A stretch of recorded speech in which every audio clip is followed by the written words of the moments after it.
Oh my god, bro. Oh, hell no, man. What the fuck, man? Get your ass on. What's up, girlfriends? We're gonna talk about politics again. Hell yeah, well, kinda.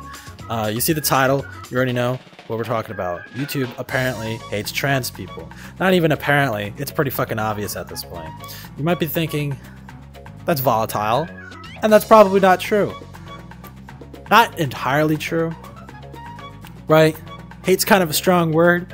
Hate kind of implies that there's some like malintent there. I don't think it's necessarily malintent that's supposed to be coming across, because really I'm just using the hashtag.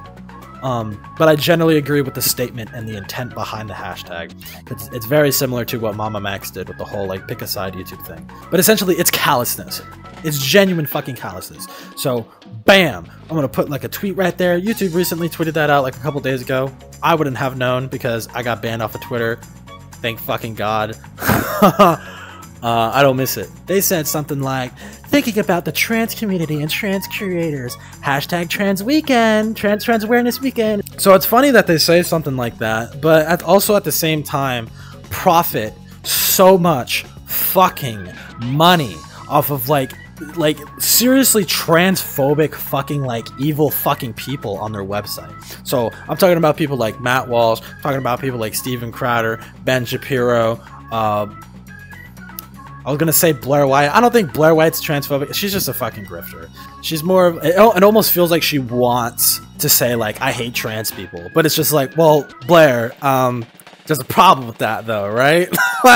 Like that's how hard the grift is, where it's like she's like appealing to so much conspiratorial shit, except for the whole trans thing, and she only like slyly does it, right? Like in a very like cutesy way, like, oh, I guess you kind of have a point, right? Or some shit like that. Stupid garbage. Fuck Blair White. But yeah, essentially some of the biggest like proponents of like transphobia exist on YouTube right now, and I wouldn't normally like be propagating this kind of hashtag and saying like YouTube hates trans kids and stuff like that, trans people.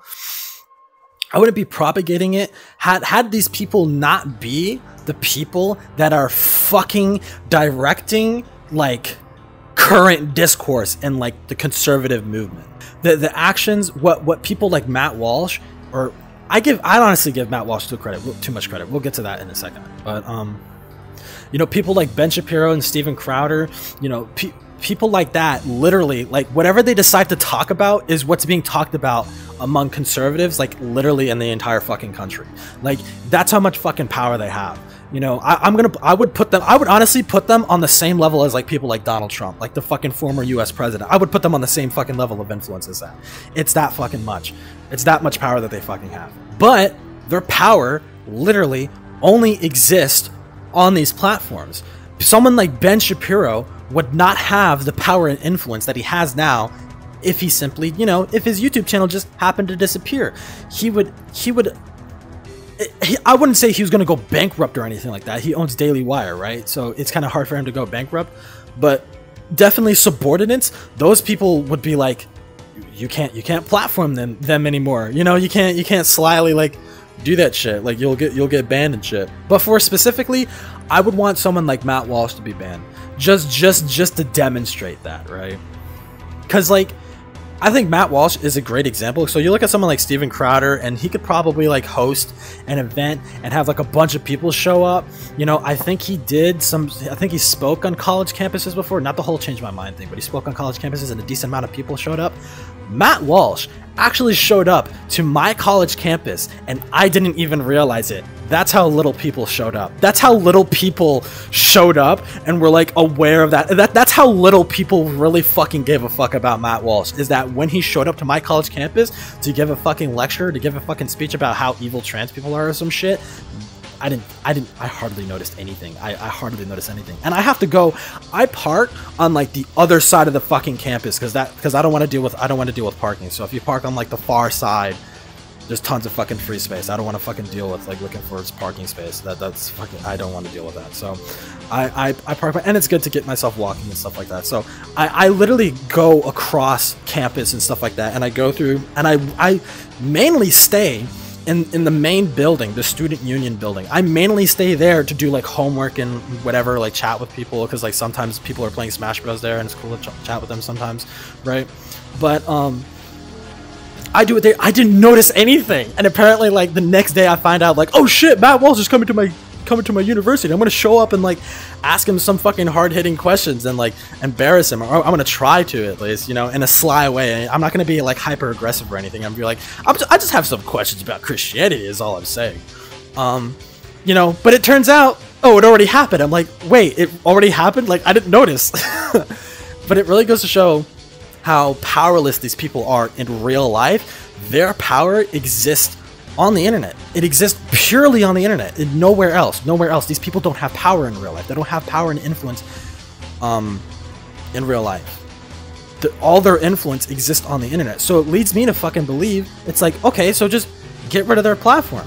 These people are deliberately spreading misinformation. Matt Walsh literally got caught in a lie, spreading like this fear-mongering fucking lie on Joe Rogan's podcast, and even Joe Rogan fucking called him out, right? This dude's a fucking charlatan. He's a fucking liar. Constantly spreads lies about trans people, yet he's allowed to push that shit on the public. Why? Because it makes YouTube money. That's why. At the end of the day, that's what it is. Matt Walsh makes us money. Why would we ban him? So it's not to say like YouTube is transphobic or YouTube hates trans people. It's that we're being a little bit hyperbolic, but the general idea is YouTube would much rather profit off of transphobia than actually prevent it and stop it.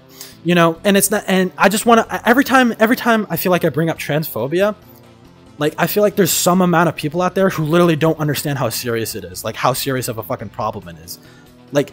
Transphobia is literally the fucking reason why the trans suicide rate is as high as it is. It's the reason why. You can look at the studies. You can look at the studies covering people in the trans community who have attempted suicide, and they were asked, you know, why did you do it? Why would you do it? Many of the reasons are because it's transphobic. Now and I don't even think, when I read the study, don't quote me on this, but I don't even think, you know, the whole like, you know, oh, I thought I was trans, but I'm not actually trans. I don't even think that was like 1% of the suicide attempts. Like, I don't even think that was 1%, right? It was that fucking low and insignificant, right? So it's not to say like, well, they committed suicide because they're mentally ill, blah, blah. No, it's because transphobia, right? If you had literally a whole entire group of, if you had like roughly around half of an entire fucking country after your fucking neck, calling you a pedophile, calling you groomers, saying you're mentally ill, saying you're deranged, saying like you will always be my baby boy or you will always be my baby girl, telling them that, insisting that transphobic shit, and then being like, oh, the suicide rate is, it's like, no, because you're being ostracized, you're being deluded into this like, oh, you're just a mental patient, don't take them seriously. Like that's the narrative that people like Matt Walsh and Steven Crowder and Ben Shapiro, that's the narratives they fucking push, and YouTube gladly profits off of it. So hey, if it means being a little hyperbolic, if it means being that, yeah, sure, YouTube hates fucking trans people. It's a pretty easy conclusion to come to, considering how fucking negligent they are about it, right? It is a serious fucking issue. People are genuinely being hurt by the narratives people like Matt Walsh and Ben Shapiro and Steven Crowder push. Because a lot of the times, every time I talk to conservatives on the internet, they always reference these people. They always reference these talking heads, and it's like, dude, you have no idea how much you're actually being fucking lied to. It's crazy. Like, holy shit, it takes like 2 seconds of fucking research to be like, oh, well, you lied about that, you lied about that, you lied about that, you lied about, oh, that wasn't true, that's not true. Well, that's kind of heavily exaggerated.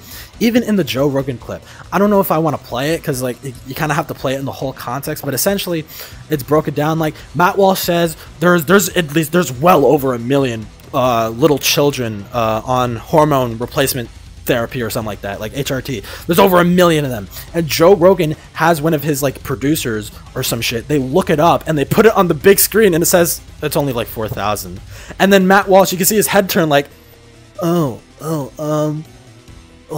would say like about like 100,000. It's like, what the fuck? Like, you said 1 million. That's a far cry from what you said before. What the fuck? Caught in a lie.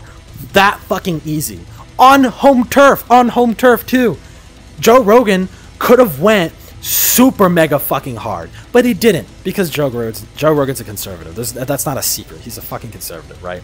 And really the big reason why, I mean, don't give Joe Rogan too much credit, because honestly the main reason why he gave pushback was because Spotify threatened to take his podcast down if he didn't give a little pushback against, like, let's say a very like volatile people that he decides to bring on his show, right? So he's kind of forced to do that. He could have went way fucking harder, but just even being forced to just look it up. Just look it up. How much is it actually? It's only 4,000 kids, right? Like, bro, are you fucking kidding me? Oh, million? Really? It's the fear-mongering shit. That's the most dangerous shit. You know, so as powerless and insignificant Matt Walsh is in the grand scheme of things, he's still doing his part and trying to get trans people to kill themselves. So I say fuck him and fuck YouTube for not doing anything about it. You guys are scumbags. End of the video. You know what to do. Share.